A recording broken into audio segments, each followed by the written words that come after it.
तंत्र असं मार्ग आहे ज्याच्याने आपण जे धूळ लागलेली आहे आपल्या आयुष्यात ते आपण क्लिअर करतो शक्तीने. तंत्र ऐकून तुमच्या मनात काय येतो? जादू टोना, नाहीतर म्हणजे Negative, मॅजिक black वगैरे. magic. तंत्राला गैरसमज भरपूर आहे आपल्या सोसायटीमध्ये तंत्राला घेऊन. तर एक्झॅक्टली तंत्र म्हणजे काय आहे? तंत्राचा ब्लॅक मॅजिक सोबत काही घेणं नाहीये. तंत्र मार्ग जे आहे ते एक वेगळा मार्ग आहे ज्याच्यात आपण देवताची शक्ती स्वतःमध्ये कसं संचालित करता येईल ते मार्ग आपण तंत्रामध्ये शिकतो. माझे एक साधक आहेत, त्यांचा खूप मोठा फॅक्टरी होता, खूप मोठी फॅक्टरी. त्यांना बिझनेस खूप लॉस झाला, म्हणजे एवढा लॉस झाला की ते स्वतःचे सेव्हिंग्स ते खर्च करून ते स्टाफची सॅलरी देत होते. नंतर मी त्यांना सांगितलं तुम्ही कमलात्मिका देवीची साधना करा. त्यांनी 20 दिवस साधना केली व्यवस्थित. 2 महिन्यानंतर मी परत त्यांच्याशी बोललो. ते मला बोलले की मी जेव्हा साधना सुरू केलं त्याच्या आधी माझा 70% लॉस होता आणि 20-30% प्रॉफिट होता. साधना झाल्यानंतर माझा आता 70% प्रॉफिट आहे आणि 20-30% लॉस चाललाय. तंत्रामध्ये सगळ्यात पहिला स्तंभ जे आहे ते आहे यंत्रपूजन. यंत्र म्हणजे देवताकडे जाण्याचा एक पता. असं धुमावती देवीची साधना ग्रहस्थांसाठी वर्जित आहे, पण तरी ते ग्रहस्थ व्यक्ती धुमावती, चिन्मस्तिका, भैरव साधना करू शकतात. पण त्याचा नियम कानून आहेत. ते नियमानुसार तुम्ही साधना करू शकता. ते नियमची माहिती तुम्हाला एक गुरु देऊ शकतो. हे जितके प्रॉब्लेम्स आहेत जे आपण जेव्हा हे तंत्र मार्गनी त्याला सोडवतो तर आपलं आयुष्य पण चमकतो. आणि तंत्रामध्ये अशा गोष्टी आहेत, असे प्रयोग आहेत ज्याच्याने आपण आपलं आयुष्य चांगलं करायला पाहिजे आणि ते फक्त तंत्राचा मार्गनी होऊ शकतो. एक साधना व्यवस्थित नाही झाली तर ते साधनाचा दुष्प्रभाव पण आपल्यावर येऊ शकतो.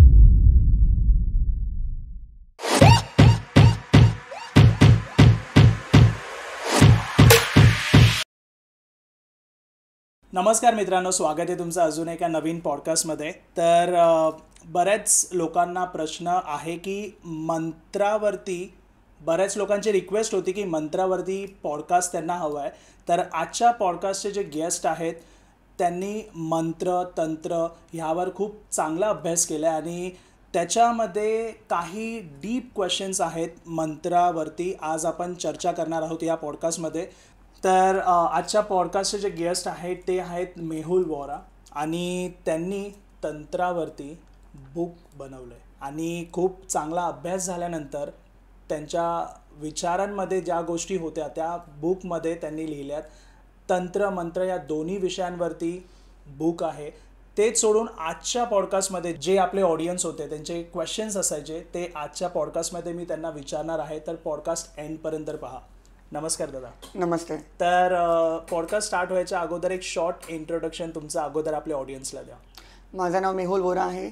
मी सिक्रेट गॉडेसेस ऑफ तंत्रा म्हणून एक पुस्तक लिहिली आहे जे ॲमेझॉन बेस्ट सेलिंग बुक आहे. तंत्रावर आधारित. तंत्र एक असं टॉपिक आहे जे खूप गैरसमज केला जातो. तंत्र म्हणजे मी तुम्हाला विचारणार, तंत्र ऐकून तुमच्या मनात काय येतो? जादू टोना, नाहीतर म्हणजे ब्लॅक मॅजिक. तंत्रामध्ये लोकांना फक्त एवढंच माहिती आहे की तंत्र म्हणजे काय, तांत्रिक काहीतरी क्रिया करतोय की ब्लॅक मॅजिक चालू आहे की काय चालू आहे. पण तंत्राचा अर्थ हे नाहीच आहे. ते लोकांना कळवायला की तंत्र ॲक्च्युली काय आहे, तंत्राचा अर्थ काय आहे, तंत्राचा मिनिंग काय आहे आणि तंत्राची जे गुप्त शिक्षा जे भगवान शिवनी आपल्याला दिलेली आहे, त्यांच्या मुखातून आलेली जे शिक्षा आहे ते लोकांसमोर आणायला मी एक पुस्तक लिहिली, the secret goddesses of Tantra, जे तंत्रावर आणि 10 महाविद्यांवर आधारित आहे. अच्छा, म्हणजे त्याचं एक कॉम्बिनेशन आहे 10 महाविद्याचं पण त्याच्यामध्ये. हो. म्हणजे तंत्र हे आता तुम्ही जसं म्हणाल त्या बुकमध्ये तंत्रासकट 10 महाविद्याबद्दल पण आहे. हो. अच्छा, ठीक आहे. तर आजच्या पॉडकास्टमध्ये आज काही तंत्रांविषयी आपण बोलू. सर्वात आधी तंत्र, आता तुम्ही म्हणालात की तंत्राला गैरसमज भरपूर आहे आपल्या सोसायटीमध्ये तंत्राला घेऊन. तर एक्झॅक्टली तंत्र म्हणजे काय आहे? तंत्राचा अर्थ आहे सर्वार्थेन तन्यन्ते त्रायन्ते च भजाननम इति तंत्रस्य तंत्रस्वम परिचक्षते. तंत्राचा अर्थ काय आहे की तंत्र एक असं प्रोसेस आहे, एक सेट ऑफ प्रोसिजर आहे, एक मार्ग आहे ज्याच्याने आपल्या शरीरची क्षमता पूर्णपैकी आपल्याला जाणून घेऊ शकतो. दॅट इज तंत्र.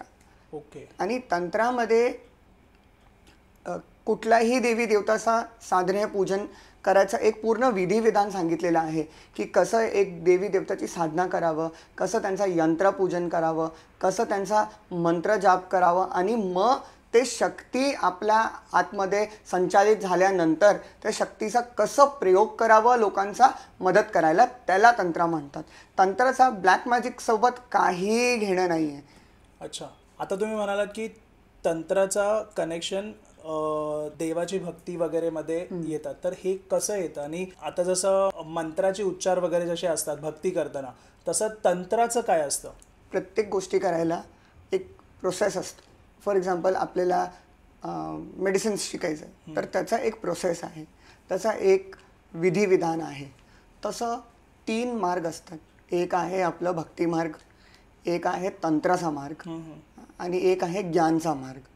ज्ञानचा मार्ग आपला वेद उपनिषदमध्ये दिलेला आहे की ब्रह्मांड काय आहे, हे काय आहे, जीवात्मा काय, ते वेदोपनिषदमध्ये दिलेलं आहे. दुसरा भक्ती मार्ग. भक्तीमध्ये काय रूल्स रेग्युलेशन्स काही नसतो, काय नियम कानून काहीच नसतात. फक्त आम्ही देवाचा आपण प्रेमात आपण देवचा स्मरण करतो, त्यांचा पूजन करतो. आणि भक्तीचा मार्ग म्हणजे देवाचा प्रेमचा मार्ग. मग तंत्र मार्ग जे आहे ते एक वेगळा मार्ग आहे ज्याच्यात आपण देवताची शक्ती स्वतःमध्ये कसं संचालित करता येईल ते मार्ग आपण तंत्रामध्ये शिकतो. तंत्रामध्ये सगळ्यात पहिला स्तंभ जे आहे ते आहे यंत्रपूजन. यंत्र म्हणजे देवताकडे जाण्याचा एक पता, एक ज्योमेट्रिकल फिगर जे देवताकडे आपल्याला घेऊन जाऊ शकतो. की यंत्राला आपण एक वोर्टेक्स सारखा बघतो, पॉवर हाऊस सारखा बघतो, जे आपली साधनाची शक्ती तो स्वतःमध्ये तो स्टोअर करत असतो. अच्छा. आणि यंत्रपूजन शिवाय साधना होऊ शकत नाही.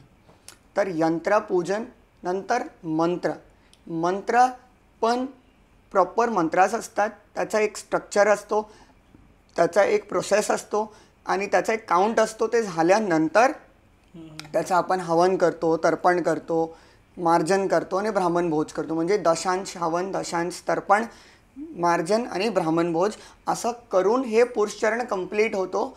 आणि मग जे शक्ती आपल्याला भेटते त्या मंत्राची सिद्धी झाल्यावर ते शक्तीचा आपण कसं प्रयोग करतो. आणि मंत्रसिद्धी म्हणजे काय की आपण एक मीडियम बनतो, माध्यम बनतो, ज्याच्या थ्रू ते मंत्राची शक्ती संचालित होते. म्हणजे आपलं आणि त्या मंत्राचं मिलन, त्याला मंत्रसिद्धी म्हणतात. जेव्हा ते मिलन होतो, जेव्हा आपण आणि ते मंत्र एक होतात, तर तेव्हा जे पॉवर जनरेट होतो त्याला मंत्रसिद्धी म्हणतात. ओके. एक नॉर्मल व्यक्ती हा तंत्र करू शकतो का? तंत्राचा मार्ग जे आहे ते भगवान शिवने पार्वती माताला सांगितलं आणि ते त्यांच्या माध्यमानुसार आपल्याला सापडलं. आणि हे तंत्रमार्ग सगळ्यांसाठी आहे. काही लोक असं म्हणतात की हे तुमच्यासाठी नाही आहे, तुम्ही ग्रहस्थ आहात, तुम्ही नाही करू शकता, हे नाही करू शकता, तसं नाही करू शकता. हे खूप सारे मिसकन्सेप्शन आहे. असं काहीच नाही आहे. तंत्राचं जे मार्ग आहे ते प्रत्येक व्यक्तीसाठी आहे. शास्त्रामध्ये कधी असं नाही दिलेलं आहे की हे व्यक्ती नाही करू शकत, हे व्यक्ती नाही करू शकत, हे व्यक्ती नाही करू शकत. तुम्ही ग्रस्त आहात तर तुमचा ते मार्ग वेगळा असेल, तुम्ही संन्यासी आहात तर ते मार्ग वेगळा असेल. आणि त्या हिशोबाने तंत्राचे जे मार्ग आहे ते सगळ्यांसाठी आहे. एकूण एक व्यक्ती तंत्राद्वारा भगवत प्राप्ती करू शकतो. ओके. पण असं म्हटलं जातं की तंत्र केल्यानंतर नेगेटिव्हिटी ही लगेच अट्रॅक्ट होते आणि तंत्राचे जे उच्चार वगैरे आहेत त्यामध्ये पण काही गोष्टी असतात ज्याच्याने नेगेटिव्हिटी लगेच येते. तर जो साधक तंत्राचा प्रयोग करतोय त्याला अगोदर आध्यात्मिक तितकं होणं, नाहीतर मग त्याचा आपण बोलू शकतो एक ऑरा स्ट्रॉंग राहणं, हे इम्पॉर्टंट आहे का? अजिबात नाही. कारण की जेव्हा तुम्ही एक मंत्राची साधना कराल किंवा तंत्राचा मार्गवर तुम्ही पुढे जाणार, ऑटोमॅटिकली आपलं ऑरा, आपलं शक्ती ते सगळं स्ट्रॉंग होऊन जातो.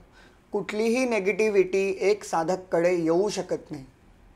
आणि हे जे शब्द जे जोडलं गेलं आहे तंत्रासोबत, नेगेटिव्हिटी ने मॅजिक ने हे जे शब्द जोडला गेला आहे, नेगेटिव्हिटी मॅजिक, हे खूप चुकीचं आहे. कारण की नेगेटिव्हिटी मॅजिक काहीच नसतं. ते लोकांचा जे मनस्थिती आहे ते पॉझिटिव्ह असतो, नेगेटिव्ह असतो. आता एक सर्जनला त्याचा हातात चाकू असतो, त्याच्याने तो ऑपरेशन करतो आणि एकाचा जीव वाचवतो.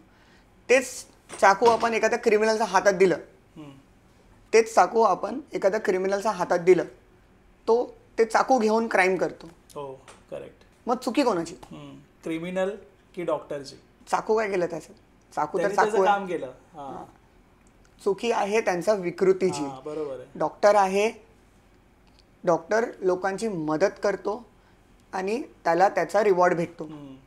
आणि तेच चाकू घेऊन एखादा क्रिमिनल जेव्हा क्राईम करेल त्याला त्याची सजा भेटते. बरोबर आहे. चाकूची चुकी नाही आहे. Correct, correct. तसंही शक्तीचा सदुपयोग पण असतो, शक्तीचा दुरुपयोग पण असतो.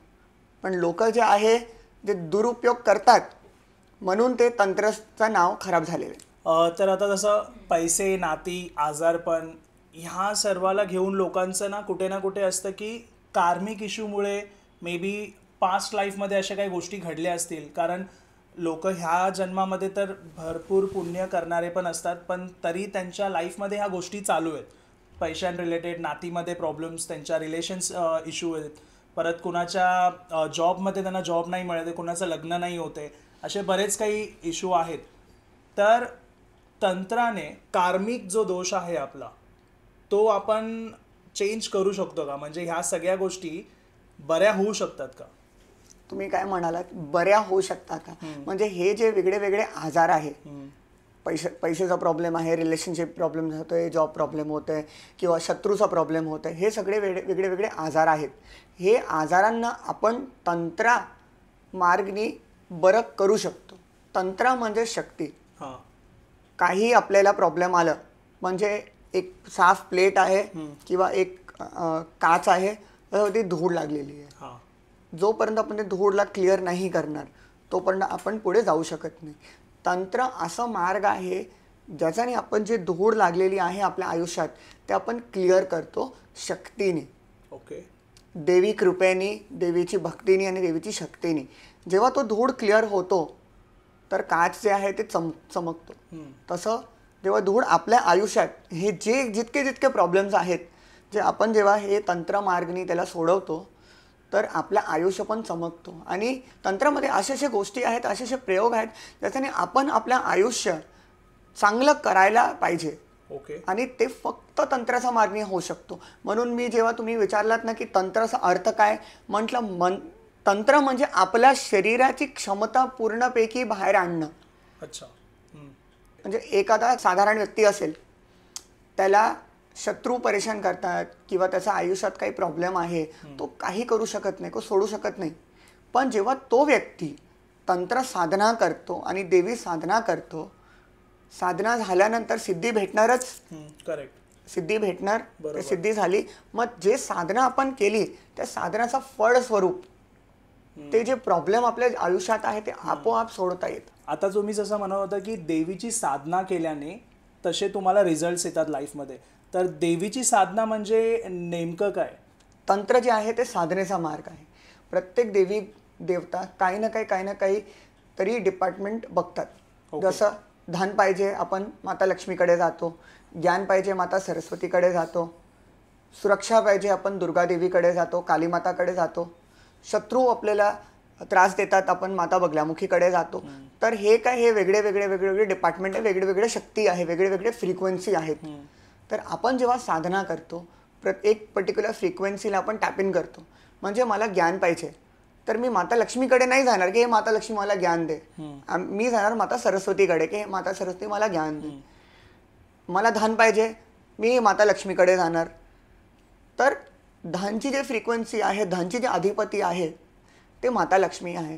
मग माझ्या आयुष्यात मला काय प्रॉब्लेम आहे, पहिला बिझनेसचा प्रॉब्लेम झालं, बिझनेस लॉस झालं, बिझनेसमध्ये प्रॉब्लेम झालं, आपण लक्ष्मी देवीची साधना करू शकतो किंवा कमलात्मिका महाविद्याची साधना करू शकतो. माझे एक साधक आहेत, त्यांचा खूप मोठा फॅक्टरी होता, खूप मोठी फॅक्टरी होती. त्यांना बिझनेसचा खूप लॉस झाला, म्हणजे एवढा लॉस झाला की ते स्वतःचे सेविंग्स ते खर्च करून ते स्टाफची सॅलरी देत होते. अच्छा. आणि ते झालं 6 महिने ते खूप खूप परेशान होते. नंतर मी त्यांना सांगितलं तुम्ही कमलात्मिका देवीची साधना करा. त्यांनी 20 दिवस साधना केली व्यवस्थित. 2 महिन्यानंतर मी परत त्यांच्याशी बोललो असंच की काय चाललंय, कसं काय, बरं आहे, अपडेट. ते मला बोलले की मी जेव्हा साधना सुरू केलं त्याच्या आधी माझा 70% लॉस होता आणि 20-30% प्रॉफिट होता. साधना झाल्यानंतर माझा आता 70% प्रॉफिट आहे आणि 20-30% लॉस चालला आहे. त्याचा 15-20 दिवसानंतर परत त्यांचा मला मेसेज आला. पहिला मला काय विचारत होते, माझा फॅक्टरीमध्ये कामच नाही, ऑर्डरच नाही आहे, काय करू मी. आता मला म्हणताय की ऑर्डर इतकी आहेत की मी पूर्ण करू शकत नाही, आता त्याच्यासाठी मला मदत करा. म्हणजे हे ट्रान्सफॉर्मेशन का आलं, साधनेमुळे आलं. कारण की त्यांनी कमलात्मिका देवी आणि धनची अधिपती, दरिद्रता विनाश करणारी त्यांची साधना केली. साधना केल्यानंतर त्यांचा आयुष्यात जे धनचा प्रॉब्लेम होता ते सॉल्व्ह झाला. असंच तुम्ही असं म्हणालात की बिझनेससाठी होत आहे, बरोबर. कुणाच्या लाईफमध्ये रिलेशन्सवरती प्रॉब्लेम्स आहे, कुणाच्या नात्यांमध्ये असे प्रॉब्लेम चालू आहेत, त्यासाठी कोणत्या देवीची साधना असते? आपण रिलेशनशिपसाठी त्रिपुरा सुंदरीची साधना करू शकतो, ललिता त्रिपुरा सुंदरी. कारण की ते 3 पुरात सगळ्यात सुंदर त्रिपुरा सुंदरी म्हणून त्यांना त्रिपुरा सुंदरी म्हणतात. आणि ते आकर्षणची देवी आहे आणि प्रेमची देवी आहे. म्हणून ललिता उपाख्यांमध्ये जे हयग्रीव विष्णू अवतार हयग्रीवनी अगस्त्य ऋषींना ललिता त्रिपुरा सुंदरीबद्दल माहिती दिली, ते ललिता उपाख्यान, ते ब्रह्मांड पुराणचा पाठ आहे. त्याच्यात आपण हे बघतो की कसं ललिता त्रिपुरा सुंदरीला कामेश्वर शिवा प्रेम करतात, कसं ललिता त्रिपुरा सुंदरी कामेश्वर शिवाला प्रेम करतात आणि त्यांची सुंदरता, एक एक अंगाची सुंदरता ते दाखवलेली आहे ललिता सहस्रनामामध्ये. म्हणून ललिता त्रिपुरा सुंदरीची साधना रिलेशनशिपसाठी किंवा एखादी व्यक्तीला लग्न करायचं आणि चांगलं पार्टनर भेटत नाही आहे तर त्यांना ललिता त्रिपुरा सुंदरीची साधना करावी. आता लेडीजमध्ये जे प्रॉब्लेम्स असतात, म्हणजे बऱ्याच लोकांचे असे मेसेजही येतात की लग्नानंतर बरेच वर्ष झालेले असतात पण त्यांना कन्सिविंगमध्ये प्रॉब्लेम असतो, परत लेडीजमध्ये हार्मोनल जे प्रॉब्लेम्स चालू असतात, त्यामुळे असं काही ते करू शकतात का साधना, नाहीतर असे कुठल्या देवीचं की ज्याच्याने हे सगळे प्रॉब्लेम्स दूर होतील? कन्सेप्शनसाठी सगळ्यात चांगली साधना भुवनेश्वरी मातेची असते. म्हणजे भुवनेश्वरी मातेला आपण सूर्यमंडल रूपिणी म्हणतो. आणि त्यांचं हे जे स्वरूप आहे ते पूर्ण सूर्यमंडलचं स्वरूप आहे. ते आधारशक्ती आहे, जगतधात्री, जगत माता म्हणतो आपण, ते आदिशक्ती आहेत. त्यांचं जे कॉम्प्लेक्शन आहे ते रायझिंग सनसारखा कॉम्प्लेक्शन, उगत्या सूर्यासारखा कॉम्प्लेक्शन आहे. ते लाईफ फोर्सला रिप्रेझेंट करतात. म्हणून त्यांची साधना जी आहे ते कन्सेप्शन आणि प्रेग्नन्सीसाठी सगळ्यात चांगली साधना आहे. Okay, great. आता बरेच लोकांचे शत्रू असतात. शत्रू हे बोलून नाही तर दिसत नाही, पण जस्ट फॉर एक्झाम्पल एक व्यक्ती बिझनेसमध्ये सक्सेस होतो आहे, त्याच्यावरती वाईट दृष्टीने पाहणारे लोक आहेत आणि हे कधीकधी माहिती पण नसतं. जसं आता मी कोणती गोष्ट करतो आहे मला नाही माहिती माझे किती शत्रू आहेत, नाही तर कोण असतील, नाही तर कुणाची वाईट दृष्टी आहे, त्यासाठी काय आहे का? शत्रू 2 प्रकारचे असतात. एक प्रत्यक्ष जे आपल्याला समोर दिसतो आणि एक अप्रत्यक्ष म्हणजे जे आपल्याला दिसत नाही. करेक्ट. तर प्रत्यक्ष शत्रूला तर आपण बघू शकतो, पण अप्रत्यक्ष शत्रूचं आपण काही नाही करू शकत. लोक आपल्या मागे गॉसिप करतात, आपल्या मागे वाईट बोलतात किंवा लोक आपल्या मागे काहीतरी पॉलिटिक्स करतात. हे प्रत्येक व्यक्तीची प्रॉब्लेम आहे. तर त्यांना थांबवायला आपण माता बगलामुखीची साधना करतो. कारण की माता बगलामुखी जे आहे ते वाकस्तंभन करते. माता बगलामुखी जे आहे ते वाकस्तंभन करते, म्हणजे ते जिव्हाळा लॉक करते की कोणीही काही बोलू शकत नाही. आणि त्याचा जे विचारशक्ती आहे त्याच्यावर वार करते की ते काही कोणी कोणाबद्दल खराब विचारू शकत नाही आणि काही बोलू शकत नाही. तर आता बरेच लोकांचे प्रश्न असतात, जी लोक पण आध्यात्मिकमध्ये एक स्टेप पुढे गेलेत, कुंडलिनी जागृत, तर तंत्राचा कुंडलिनी जागृतला घेऊन काय संबंध आहे? कारण एखादा व्यक्ती आध्यात्मिकमध्ये असं म्हणतो की कुंडलिनी जागृत आहे, त्यांचे 7 चक्राज ॲक्टिव्ह आहेत, त्यामुळे त्यांच्या लाईफमध्ये बरेच गोष्टी चेंजेस होत असतात आणि त्यांना माहिती असतं. पण तंत्रामध्ये तर तंत्राचा आणि कुंडलिनी जागृतचा काय संबंध आहे? कुंडलिनी जे शक्ती आहे ते आपल्या मूलाधार चक्रामध्ये असते, सर्परूपमध्ये असते, मूलाधार चक्रामध्ये असते. तिथून जेव्हा आपण त्याला जागृत करतो त्याचा एक प्रॉपर प्रोसेस आहे कुंडलिनी जागृत करायचं. आज मी हे बघतोय की लोक म्हणताय की तुम्ही माझ्याकडे या, मी तुम्हाला तुमचा कुंडलिनी ॲक्टिवेट करून देऊ शकतो. कुंडलिनी कोणीही ॲक्टिवेट करू देऊ शकत नाही. कुंडलिनी ॲक्टिवेट करायचं असेल तर हठयोगा प्रदीपिका, पतंजली योगसूत्रा असे योगसूत्रासमध्ये जे प्रोसेस दिलेला आहे, म्हणजे मुद्रास, बंध, ध्यान, हे प्रोसेस करून कुंडलिनी जागृत होते. ओके. तंत्रामध्ये छिन्नमस्तिका देवी कुंडलिनी स्वरूपा आहे. कसं काय? छिन्नमस्तिका देवी जे आहेत त्यांचा पायाखाली कामदेव आणि रतिक्रिया करतात, सेक्शुअल युनियनमध्ये आहेत. त्यांचा वरती ते उभे आहेत आणि त्यांचा घसातून 3 रक्तची धारा निघते. एक धारा स्वतः सेंट्रल जे मधली जे धारा असते ते स्वतः पितात, एक डाकिनी, एक वर्णिनी पितात. त्याचा मीनिंग काय? मूलाधार चक्र. ओके. म्हणजे मूल आधार, रूट चक्र आपण ज्याला म्हणतो.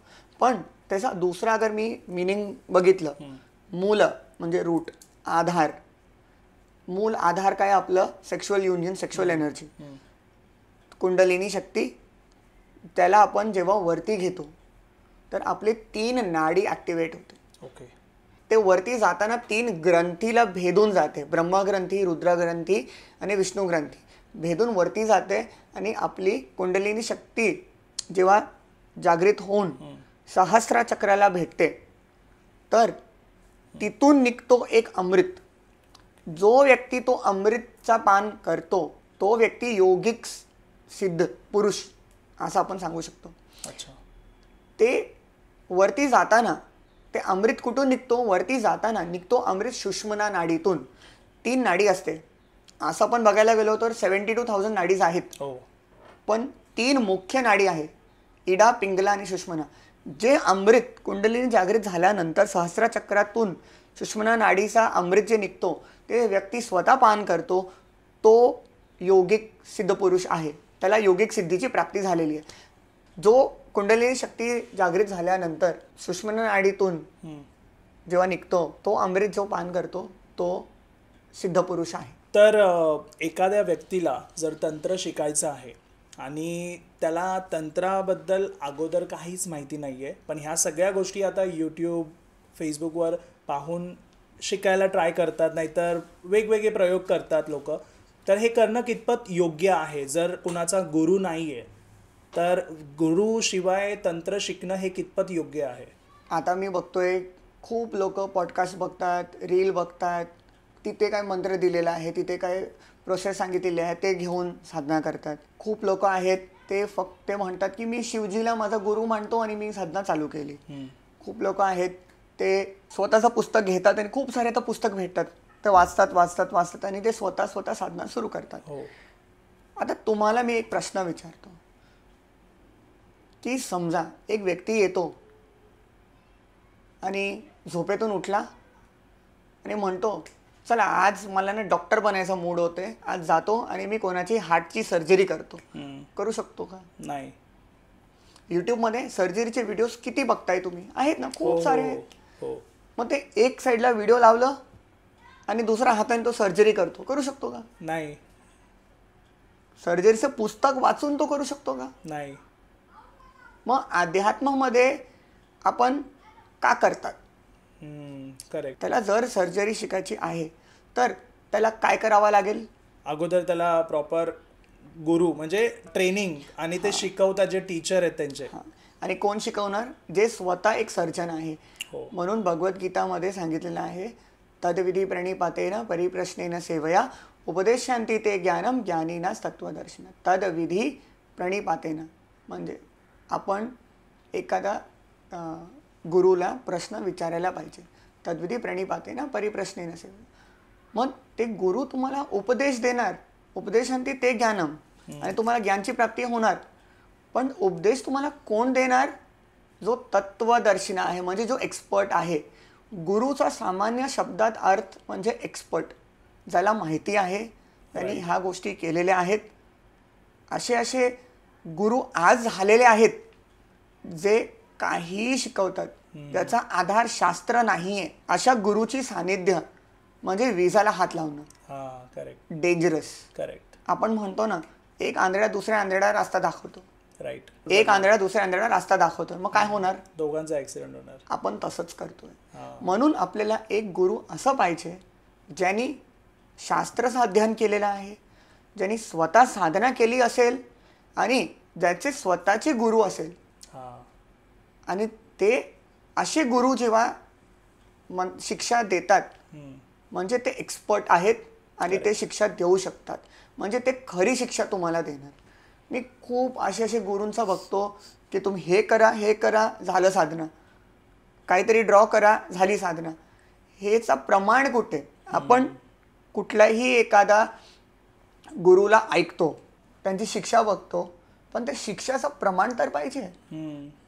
एक डॉक्टर एक टेक्निक शिकवतोय, पण ते टेक्निक कुठेतरी पुस्तकामध्ये लिहिली असेल. राईट. ते कुठून तरी आलं असेल.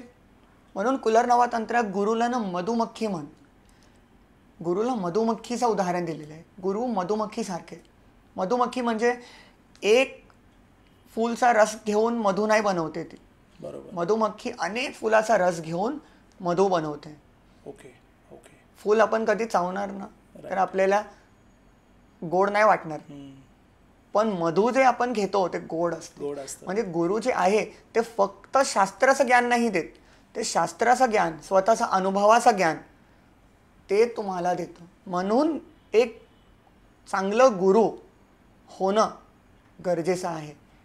आणि गुरु तुम्हाला असे पाहिजे ज्यांना तुम्ही तुमचे प्रश्न विचारू शकता आणि तुमची शंका दूर करू शकता. तर आता तांत्रिक दृष्टिकोनातून शरीर आणि आत्मा यांचे नाते कसे समजायचे आणि ह्याच्यामध्ये तांत्रिक दृष्टिकोनाने शिवशक्तीचा काय रोल आहे? शिव म्हणजे मीडियम, शक्ती म्हणजे एनर्जी. आता ह्याला आपण सायंटिफिकली बघूया. आता आपल्याला इलेक्ट्रिसिटी कसं भेटते? जेव्हा वीज एक लाईट बल्बनी पास होते इलेक्ट्रिसिटी भेटते. लाईट बल्ब नसेल तर आपल्याला लाईट नाही भेटणार. इलेक्ट्रिसिटी नसेल तर आपल्याला लाईट बल्बचा काहीच काम नाही. म्हणजे आपल्याला लाईट बल्ब म्हणजे मीडियम, इलेक्ट्रिसिटी म्हणजे एनर्जी, शक्ती, आपल्याला हे दोन्ही पाहिजे. हे दोघांचा मिलन नंतर हे पूर्ण जग बनलेलं आहे. म्हणजे पुरुष आणि प्रकृती, शिव शक्ती. ऋग्वेदमध्ये पुरुष सूक्तमध्ये विराजो आदि पुरुषः विराज अजायत. विराजो आदि पुरुष, विराजपासून पुरुषाचा जन्म झाला आणि पुरुषापासून शक्तीचा जन्म झाला. म्हणजे जेव्हा एक शक्ती एक मीडियम सोबत त्यांचं मिलन होतो तेव्हा तो शक्ती ॲक्च्युली ट्रान्सलेट होते आणि ते शक्तीचा ॲक्च्युअल प्रमाण आपल्याला दिसतो. तसंही आपण जेव्हा मंत्र साधना करतो की आपण काही करतो तर त्याच्यात ते जे मंत्राची शक्ती आहे की ते साधनेची शक्ती आहे ते आपल्यासोबत त्याचं मिलन होतं. म्हणजे आपण मीडियम बनतो ते शक्तीचे संचालनचा आणि मग त्याचा प्रभाव आपल्या जगात आपण बघतो. तर आता तंत्राचा विषय निघाला की प्रत्येकांना हे नाव तर प्रत्येकाने ऐकलंय, भैरव साधना. आता भैरव हे प्रत्येकांना माहिती आहे, तर सर्वात आधी मला हे सांगा की भैरव काय आहे? भैरव म्हणजे जो भयचा विनाश करतो तो भैरव. भैरव क्षेत्रपाल देवता आहेत. भैरवचे खूप प्रकार आहे. म्हणजे 10 महाविद्याचे त्यांचे स्वतःचे भैरव आहेत. म्हणजे शिवजींनी त्यांचा स्वरूपानुसार अवतार घेतलेला ते त्यांचे भैरव झालेले. मग आपण बघतो कालभैरव, बटुक भैरव, उन्मत्त भैरव, हे असे खूप सारे अलग अलग भैरवाचे स्वरूप आहेत. ते क्षेत्रपाल म्हणून आपण त्यांना पूजन करतो. क्षेत्रपाल म्हणजे आपला क्षेत्राची रक्षा करणारे तो भैरव. अच्छा. जसं वृंदावनमध्ये आपण जातो तर वृंदावनमध्ये गोपेश्वर महादेव करून आहे. ते वृंदावनचे क्षेत्रपाल आहे, ते वृंदावनचे रक्षक आहेत. आपण वैष्णव देवी जातो तिथे पण एक भैरवचं आपण दर्शन करतो. नंतर आपण जेव्हा कुठलाही शक्तीपीठ जातो तर आपण त्या भैरवचं दर्शन करतो. तर क्षेत्राची रक्षा करणारे भैरव. अच्छा. म्हणजे हे वेगवेगळे आहेत आणि ह्याची पूजा म्हणजे पूजा नॉर्मल व्यक्ती करतात भैरवची. भैरवचं जे पूजन आहे ते त्यांच्या स्वरूपानुसार होतो.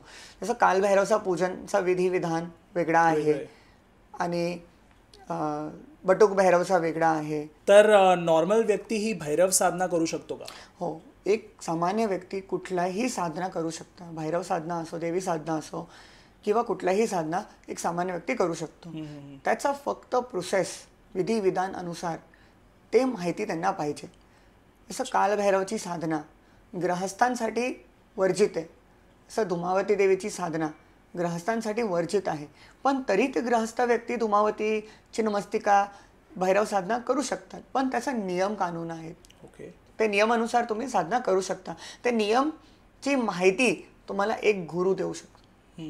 करेक्ट. म्हणून गुरुचा खूप इम्पॉर्टंट रोल असतो. ओके. की हे साधना मी कसं करू. एक साधना व्यवस्थित नाही झाली तर ते साधनाचा दुष्प्रभाव पण आपल्यावर येऊ शकतो. ओके. म्हणून आपल्याला एक एक्सपर्ट पाहिजे. कारण मी ऐकलंय की आपल्या इंडस्ट्रीमध्ये पण बऱ्याच लोकांनी भैरव साधना केली आहे आणि लाईफमध्ये ते एक पीकला होते, पण तिथून ते डाऊनफॉल जो झालाय तर हे त्याच्याचमुळे असू शकतं. म्हणजे असू शकतो कारण की एक जसं आपण आता म्हटलं की एनर्जी आणि मीडियम. आता आपल्या घरमध्ये 240 व्होल्टेजचा करंट बस ना, तर 240ला मी 2000 वॉल्ट मध्ये घेऊन जाणार, काय होणार? धमाका होणार. हो. करेक्ट. म्हणून कुठल्या स्वरूपचा पूजन आपल्याला घरी करू शकता, कुठल्या स्वरूपचा पूजन आपल्याला नाही करायला पाहिजे. जसं स्मशानकाली आणि दक्षिणाकाली. स्मशानकालीचा पूजन आम्ही घरी नाही करत कारण की स्मशानकालीची साधना करायला तुम्हाला जंगलमध्ये जावं लागेल, नदी किनाऱ्यावर जावं लागेल, डोंगरावर जावं लागेल. अशा जागेवर तुम्हाला जाऊन ते साधना करावं लागेल. ते आपण घरी नाही करू शकत. ओके. दक्षिणाकाली स्वरूपची साधना आपण करू शकतो. तसं भैरवचे पण खूप सारे असे स्वरूप आहेत. विक्राल भैरव आणि उन्मत्त भैरव, स्मशान भैरव, असे खूप स्वरूप आहेत ज्यांची साधना आपण घरी नाही करू शकत. ओके. म्हणून हे माहिती कुठली साधना आपल्यासाठी करेक्ट आहे, कुठली साधना आपल्यासाठी करेक्ट नाही आहे, ते माहिती आपल्याला व्हायला खूप गरजेचं आहे. बरोबर. आणि हे गुरुच देऊ शकतो. हे गुरुच देऊ शकतो. तर इतकी छान माहिती तुम्ही तंत्रावर दिली आणि बरेच क्वेश्चन्स होते लोकांना, आज आपण या पॉडकास्टमध्ये कव्हर करतोय. मला विचारायचं की तुमचा एक्सपिरियन्स कसा होता तंत्राला घेऊन? सर्वात आधी जेव्हा तुम्ही ही सुरुवात केली, चेंजेस कसे होते? तंत्र साधना केल्यानंतर आपल्या आयुष्यात खूप परिवर्तन येणारच. तंत्र साधना सुरू केल्यानंतर आपल्या आयुष्यात खूप परिवर्तन येणार, त्याच्यात काही शंका नाही. ओके. तंत्र साधना म्हणजे शक्तीचा मार्ग आहे. मी जेव्हा तंत्र साधना सुरू केली तर माझ्या लाईफमध्ये खूप चेंजेस आले. तंत्र साधना केल्यानंतर आपल्या आयुष्यात खूप परिवर्तन येतात, त्याच्यात काही शंका नाही. सगळ्यात पहिला आपला जे मन आहे तो शांत होतो. आपला पेशन्स लेवल जे आहे ते खूप वाढतो. आता आपण बघतो लोकांना थांबायचंच नाही आहे, आत्ताच पाहिजे, आत्ताच व्हायला पाहिजे, इन्स्टंट पाहिजे. मला आयुष्यात काही इन्स्टंट नसतं.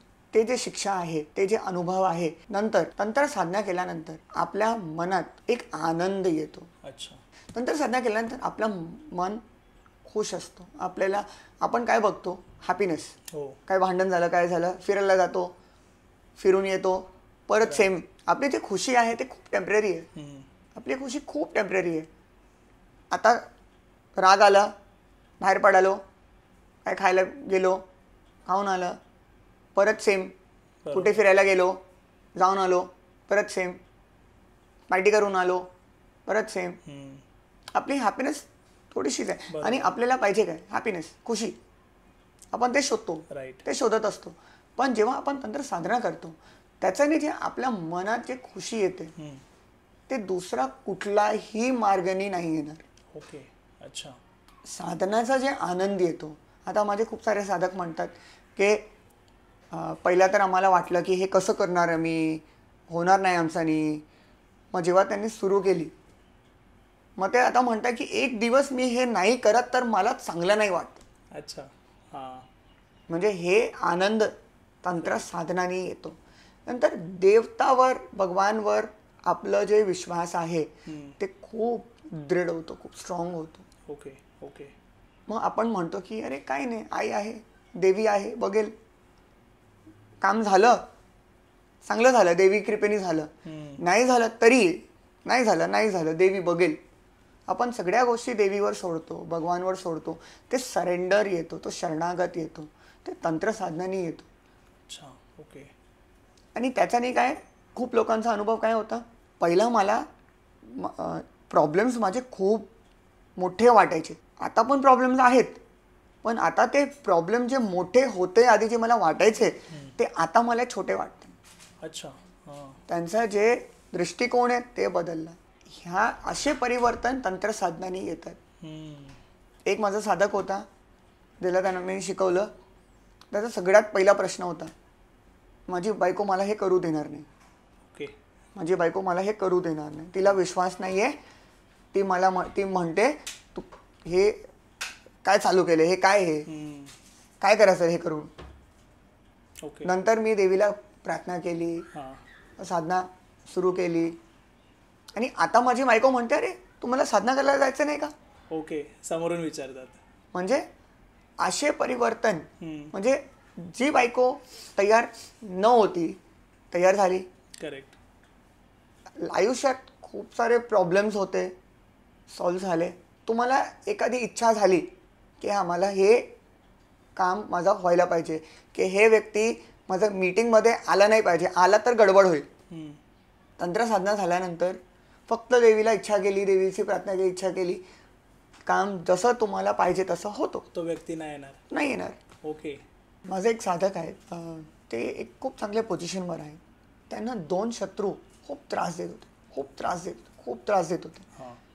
त्यांनी साधना केली माता बगलामुखीची. त्यांची इच्छा होती की हे जे 2 व्यक्ती आहेत त्यांचा ट्रान्सफर व्हायला पाहिजे. ते साधना त्यांची सुरू झाली. जसं साधना संपली तसं त्यांना 15 दिवसात कळालं की हे दोन्ही व्यक्तींचा ट्रान्सफर झालेले. आता तुम्ही जसं म्हणालात की बगलामुखीची साधना होती ती, तर त्यांना हे तुम्ही सांगितलं बगलामुखीची साधना करायला, बरोबर? हो. जसं आपण गुरुबद्दल टॉपिक जो होता तसं तुम्ही पण समोरचा व्यक्ती बघून त्याला कोणती कधी साधना करायला सांगायचे ते तुम्ही सांगणार, बरोबर? हो. ओके. पण माझं असं हे आहे की हे कर्माविरुद्ध होत नाही का? कारण की आपण जसं म्हणतो की नशिबात हे होणारच आहे, म्हणजे नशिबात होतं म्हणून ह्या गोष्टी होत आहेत. नाहीतर मग एकेकांच्या लाईफमध्ये त्या गोष्टी तशा मांडल्यात की पैशांचे प्रॉब्लेम येणार, शत्रू येणार, कुणाच्या लाईफमध्ये रिलेशनचे प्रॉब्लेम्स येणार, ह्या हर एक टप्प्यांवरती ह्या गोष्टी होणार आहेत. पण ही साधना केल्याने त्या गोष्टी नाही होत आहेत तशा, जसं घडवलेल्या, जसं होणारच होते. म्हणजे कुठे आपण कर्माविरुद्ध नाही जाते का? आपलं हे जे जग आहे ना, ह्याला दुःखालय अशाश्वतम म्हणतात. म्हणजे ह्या जगात फक्त दुःख आहे. प्रॉब्लेम्स येणारच. एक प्रॉब्लेम आपण सोडवतो दुसरा येतो, एक प्रॉब्लेम सोडवतो दुसरा येतो. प्रॉब्लेम्स पैशांचा, रिलेशनशिपचा, शत्रूचा, नेगेटिव्हिटीचा, खूप खूप खूप काय काय काय काय प्रॉब्लेम्स येतात. त्याचा अर्थ हे नाही आहे की अरे माझा कर्म आहे तर माझ्या आयुष्यात प्रॉब्लेम येत आहे. आपल्याकडे चॉईस आहे की हे प्रॉब्लेमला आपण सोडवू शकतो की नाही. जसं एक व्यक्ती आजारी पडला, माझा कर्म होता म्हणून मी आजारी पडलो. आता डॉक्टरकडे जाणं की नाही जाणं ते त्याची इच्छावर डिपेंड करतं, बरोबर आहे. तसे आपल्या आयुष्यात एखादा प्रॉब्लेम आलं ते आपण कर्मावर टाकू शकत नाही. यार माझा कर्म होता म्हणून आलं, पण आता तुम्हाला सॉल्व्ह करायचं आहे की नाही, पुढे जायचं की मागे जायचं, ते आपल्या हातात आहे. म्हणून एखादा प्रॉब्लेम जेव्हा येतो त्याचं आपण जसं सॉल्व्ह करतो तसंही आपल्या आयुष्यात जे काही प्रॉब्लेम्स आहेत त्यांना सॉल्व्ह करायला हे तंत्र मार्ग आहे. ओके. तंत्र मार्ग कलियुगमध्ये खूप गरजेचा मार्ग आहे. कारण की कलियुगमध्ये खूप प्रॉब्लेम्स आहेत, अजून प्रॉब्लेम्स येणारच आहे. असं नाही आहे की आता प्रॉब्लेम चालू आहे ना नंतर प्रॉब्लेम सॉल्व्ह होणार, असं काहीच नाही आहे. प्रॉब्लेम येणारच, अजून येणार. आपण बघतो आता कोविड आला, त्याच्यानंतर काही झालं, कुठे तरी आपण बघतो युद्ध चालू आहे, खूप सारे प्रॉब्लेम चालू आहेत, फायनान्शियल क्रायसिस आहे, लोकांची जॉब जाते, नवीन आजार निघताय, लोक आजारी पडताय, लोकांची जॉब जाते, कुठे काय चालूच आहे. तर हे जे प्रॉब्लेम्स आहेत ते प्रॉब्लेमला सॉल्व्ह करायला, त्या प्रॉब्लेमला सोडवायला आपल्याला शक्ती पाहिजे. तंत्र तो शक्ती आहे. शक्तीशिवाय आपण हे प्रॉब्लेमला सॉल्व्ह नाही करू शकत. ओके. आणि आपण कर्म म्हणजे हे नाही की जे झालेले कर्म आहेत ते तर आहेत, पण आता पण जे करतो आपण ते पण कर्म आहे. राईट. अर्जुन भगवद्गीतामध्ये कृष्ण भगवानला विचारतो की हे कृष्णा, मी हे माझे नातेवाईला बघून मी युद्ध नाही करू शकत, मी सोडून जातो. कृष्ण भगवान काय म्हणता की तुझं ड्युटी आहे की तुला हे युद्ध करायचंच आहे. तू त्यांना मारून मरू शकतो, नाहीतर ते तुला मारेल, तू मरेल, पण त्याच्यापेक्षा तू त्यांना मारून मर. बरोबर. म्हणजे तुझं कर्तव्य कर. बरोबर. तसंही आपलं काम करायला पाहिजे. म्हणजे आपल्या आयुष्यात एखादा प्रॉब्लेम आलं तर आपल्याला त्या प्रॉब्लेमला फाईट करायला पाहिजे. बरोबर. म्हणून तंत्र जे आहे ते वीरांचा मार्ग आहे. तंत्र तुम्हाला योद्धा बनवत की एखादा सिच्युएशन आला माझ्या समोर, एक प्रॉब्लेम आला, तर मी योद्धा स्वरूप त्या प्रॉब्लेम सोबत फाईट करू शकतो आणि त्या प्रॉब्लेम मी सॉल्व्ह करू शकतो. आणि जसं तुम्ही आता म्हणालात की सर्व पॉसिबल आहे तंत्राने आणि तुम्हाला लाईफमध्ये चेंजेस तर हे दिसणारच. तर कोणता व्यक्ती तंत्राच्या मदतीने स्वतःचा मृत्यू टाळू शकतो का? मृत्यू जे आहे हे कोणीही नाही टाळू शकत. ओके.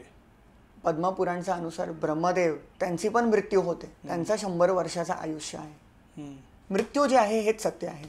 म्हणून भस्म जे आपण लावतो आणि जे शिवजी शरीरावर लावतात, तो साक्षात प्रमाण आहे की मृत्यू हे कोणी टाळू शकत नाही. कारण की भस्म कधी होतो, जेव्हा एखादी गोष्टी आपण जाळतो त्याचा राख होतो, तो राख आपण लावतो भस्म स्वरूप.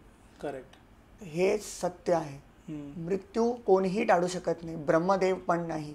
पद्मपुराणमध्ये म्हटलेलं आहे की ब्रह्मदेवची पण आयु आहे 100 वर्षांची. आपले 100 वर्ष नाही, त्यांचे 100 वर्ष. त्यांचा एक दिवस म्हणजे 1000 चतुर्युग. ओके. सत्ययुग, द्वापरयुग, त्रेतायुग, कलियुग हे जेव्हा 1000 वेळा येतात जातात एक दिवस होतो, मग एक रात्र होतो. ओके.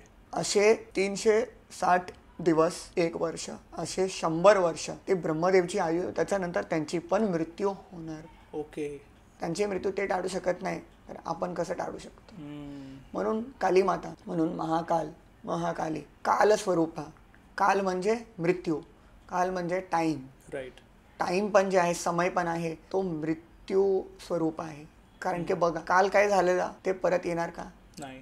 आता जे टाइम चाललंय ते डिस्ट्रॉईज होतोय ना. करेक्ट. विनाशच होतोय. म्हणजे टाइमनी सृजन होणार, टाइमनी विनाश होणार. सृजन विनाश हे जे हे सायकल आहे, ह्याला कोणी भेदू शकत नाही. ओके. आता जसा प्लेन क्रॅश झाला, सर्वांना माहिती आहे, इतके जण एका वेळी इतक्या जणांचा मृत्यू झाला, तर ते पण तसंच काही असेल की मृत्यू आपण टाळू नाही शकत. पण प्रश्न हा आहे की इतक्या जणांचे एकसाथ मृत्यू म्हणजे कसे पॉसिबल आहेत? पॉसिबल आहे, कारण की आपण आयु जे म्हणतो ते आयु ठरलेलं आहे. वर्षात नाही, मिनिटात नाही की हे व्यक्ती 50 वर्ष जिवंत राहणार, वर्षात की महिन्यात नाही. आयु जे आहे ते ठरलेलं आहे श्वासात. हे व्यक्ती इतके श्वास घेणार. म्हणून जे व्यक्तीचा श्वासावर कंट्रोल असतो त्याचा आयु वाढतो. म्हणून आपण बघतो योगिक साधनामध्ये आपण काय म्हणतो, श्वासला कंट्रोल करा, ब्रेथला कंट्रोल करा, ब्रीदिंग एक्सरसाइजेस करा. करेक्ट. डीप ब्रीदिंग करा. म्हणजे आपला श्वास जेव्हा आपल्या नियंत्रणामध्ये येणार तर आपला जे आयु आहे ते वाढणार. कारण की तुमचा ते श्वासचं जे कोटा आहे ते लवकर संपणार नाही. अच्छा. आणि आपलं आयुष्यात जे काय होतो की हे एक व्यक्तीची मृत्यू कशी होणार आहे किंवा एक व्यक्तीचा सक्सेस कसं होणार आहे, एक व्यक्तीचा आयुष्य कसं राहणार आहे, त्याचे 2 आधार असतात. एक त्या व्यक्तीचा पूर्वजन्मचा कर्म आणि एक आत्ता ह्या जन्मात केलेले कर्म. त्याचा वर आपलं पुढचा जन्म आणि आपलं पुढचा वर्ष जे आहे, पुढचा आयु जे आहे ते ठरलेलं असतं. अच्छा. एक स्टोरी सांगतो मी तुम्हाला. रमणा महर्षी, त्यांच्याकडे एक फॉरेनर आला. फॉरेनर त्यांच्यासोबत वादविवाद करायला आला होता. पूर्वजन्म काय आहे, कर्म काय, या सगळ्या गोष्टींवर. रमणा महर्षींनी त्या फॉरेनरला पाठवलं कुठे, पेडियाट्रिक वॉर्डमध्ये. अच्छा. तो 2 दिवस जाऊन तिथे बसून होता. बघत त्याला काहीच नाही कळालं त्याला का पाठवलं तिथे. जेव्हा तो जाऊन आला तर रमणा महर्षी खूप हळूहळू बोलायचं. What did you see? काय बघितलं तिथे? काय नाही, बाळ येत आहे जात आहे. अजून काय बघितलं? म्हटलं एक बाळ बघितलं, त्याचे आई बाबा फक्त होते, बाकी कोण नव्हता. एक बाळ बघितलं, पूर्ण परिवार आला होता, खूप सारे गिफ्ट्स होते, खूप सारे काय काय गोष्टी आणले होते. एक बाळ बघितलं ज्याचा सोबत कोणच नाहीये, ओके, एकटाच होता. तर रमणा महर्षींनी म्हटलं, हे जे फरक आहे का, डिफरन्स का, फरक का, विचार मध्ये केलं असेल त्या लोकांनी काय कधी केला. आता तर लहानच आहेत ते, आताच त्यांचा जन्म झालाय, पण केला कधी, केला पूर्वजन्म मध्ये कधीतरी त्यांनी काहीतरी केलं असेल. म्हणून एक व्यक्तीचा जन्म रस्त्यात होतो आणि एक व्यक्तीचा जन्म धनवान घरात होतो, एक व्यक्तीचा जन्म ब्राह्मण घरात होतो जे पूजा आराधना करतात. हे जे डिफरन्स आहे ते डिफरन्स पूर्वजन्म मध्ये केलेले कर्मानुसार येतात. तर मृत्यूच्या वेळी एखाद्या माणसाच्या मनात जो विचार असतो तो त्याच्या येणाऱ्या पुढच्या जन्मामध्ये कितपत प्रभाव टाकतो? म्हणजे असं काही गोष्टी ज्या आपण म्हणतो कॅरी फॉरवर्ड करतो आपण पास्ट लाईफ पासून, त्या मृत्यूच्या क्षणी ज्या गोष्टी विचारात असतात त्या काय प्रभाव टाकतात का? मृत्यूच्या वेळी आपल्या मनात जे काही विचार असतो त्या विचारानुसार आपला पुढचा जन्म ठरला जातो. ओके. एखाद्या व्यक्तीला गोड खायची इच्छा असेल तर त्याला मुंगी बनवणार, पाणी प्यायची इच्छा असेल त्याला मछली बनवणार, पिझ्झा पाणी किती पाणी प्यायचं, पिझ्झा किती गोड खायचा खात जा. कारण की देव आपल्याला खूप प्रेम करतात. एक भागवत मध्ये कथा आहे अजामिल एक ब्राह्मण होता, खूप शिकलेला ब्राह्मण होता. पण एकदा तो जंगलात लाकूड घेऊन येत होता. जंगलातून त्यांनी एक स्त्रीला बघितलं, एक वैश्याला बघितलं. त्या वैश्याचा प्रेमात पडला आणि त्या वैश्यासोबत जे व्यक्ती होता त्याला मारलं आणि त्या वैश्यासोबत लग्न केलं. अच्छा. आणि मग असं कुठलाही पाप नसेल जो त्या अजामिलनी केलं नसेल, के पाप केले त्यांनी. 80 वर्षाचं झालं तेव्हा त्याला एक बाळ जन्म झाला. अच्छा. एक दिवस अजामिल बाहेर गेला होता, त्याची पत्नी घरी एकटी होती. मग गावात साधू लोक आले. मग तिकडचे लोक काय करायचे, जो कोण गावात आला त्यांना अजामिलच्या घरी पाठवायचं ना, अजामिल त्यांना दंडा घेऊन मारायचा. अच्छा. मग साधू आले की एखादा ब्राह्मणचं घर मला दाखवा, आणखी आम्ही यात्रा करून आलोय, थकलोय, काय कोण आम्हाला जेवण वगैरे काय देऊ शकतो का. मग ते लोकांनी पाठवलं त्या साधूंना अजामिलच्या घरी. अजामिल होता नाही. बायकोनी दार उघडला, हातात छोटासा बाळ. बायकोंनी त्यांना सेवा वगैरे केली, जेवण वगैरे दिलं. मग ते साधूच्या मनात शंका होती, ते साधूंच्या मनात, हे बाळ कोणाचं आहे. ते म्हणते हे माझा बाळक आहे. त्याचं नाव काय, आम्ही काय ठेवलं नाहीये. ठीक आहे, आम्ही ठेवू शकतो का, करा तुम्हाला, ठेवा, काय तिला काय फरक पडतो आता, काय ठेवायचं ते ठेवा. ओके. त्यांनी त्या बाळकाचं नाव ठेवलं नारायण. आणि अजामिलचा त्या बाळकावर खूप प्रेम होता. आता तो त्याचा अंतिम समयवर आला, आता त्याची मृत्यू होणारच आहे. आणि समोर त्याचा बाळक बसलाय नारायण. तो जोराने ओरडू लागलाय, नारायण जा इथून, ते बघ यमदूत येत आहे, अशी दिसताय, भयानक दिसताय, तुला त्यांना बघून खूप भीती वाटेल. नारायण नारायण नारायण करत करत करत करत तो मेला. ओके. ते यमदूत आले होते त्याला घ्यायला. पण जो नारायण नारायण नारायण करत मेला तिथून आले विष्णुदूत. आणि मग विष्णुदूताचा आणि यमदूताचा वाद झाला. विष्णुदूत आले आणि म्हटलं हे आमचा प्रभूचा भक्त आहे, आम्ही ह्याला वैकुंठ घेऊन जाणार.